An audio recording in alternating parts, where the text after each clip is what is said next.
So the next type of conjunction is the subordinating conjunction. So what is it? A conjunction that joins a subordinate clause to a main clause is called a subordinating conjunction. Okay, so as we all know, a sentence has a main clause and a subordinate clause. And what is a main clause and a subordinate clause? A main clause is essentially a clause that can exist by itself and it does not need any additional information to exist. Okay, as it can stand alone as a sentence expressing a complete thought, whereas a subordinate clause, which is also said to be a dependent clause, is one which cannot exist by itself as a sentence and it only provides additional information to the main clause. Hence, a conjunction that joins a subordinate clause to the main clause is called a subordinating conjunction. Okay, so the most commonly used subordinating conjunctions are although, as, after, before, if, since, that, then, though, till, until, when, were, whether, and while. So we come to know that the function of the subordinating conjunction is to show the relationship between the two clauses, that is the main clause and the subordinate clause. Okay, and another thing that you have to remember here is either the main clause or the subordinate clause can come first in a sentence. Okay, let us look at the example to know it in a more better way. Example: although she was tired, she continued to walk. She continued to walk although she was tired. Okay, so as you can see it in the example that the conjunction although has been used in different positions or places in each sentence, but the meaning of the sentence remains the same. So that means the subordinating conjunctions can be placed either at the beginning of the sentence as in the first example or in the middle of the sentence in the second example.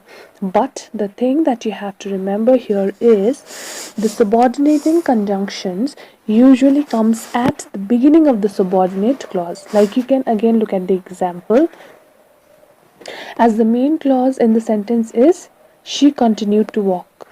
Therefore, we will have to place the subordinating conjunctions where, as per the rule, at the beginning of the subordinate clause. Hence, the conjunction here, that is although, has been placed in the beginning of the subordinate clause, that is although she was tired. Okay, as in the first example, the conjunction although has been placed in the beginning of the subordinate clause. Okay, or in the next sentence, she continued to walk although she was tired. Okay, and the next thing that you have to remember here is when the subordinate clause comes first, we generally put a comma after the clause. As you can see it in the example, the first example, although she was tired, comma, she continued to walk. Okay, so now there are different types of subordinating conjunctions. Okay, so let us see the types one by one. First one, subordinating conjunctions of time. What does it do? It indicates when an action has happened. Okay, for example, we returned to our classes after the bell rang. Next one, I left for the computer class when the rain stopped. So, in both the examples, you can see that the conjunctions after and when denotes the time of the person for returning to classes in the first example and for leaving for the computer class in the second example. As you can see, we return to our classes when? When is the time? That is after the bell rang. Next one, I left for the computer class when the rain stopped. Okay.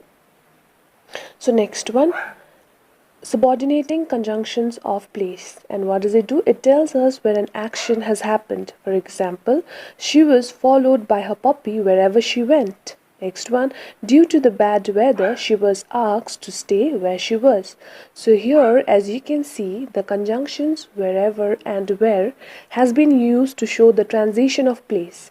Like wherever the girl went, like whichever place it might be, her puppy followed her.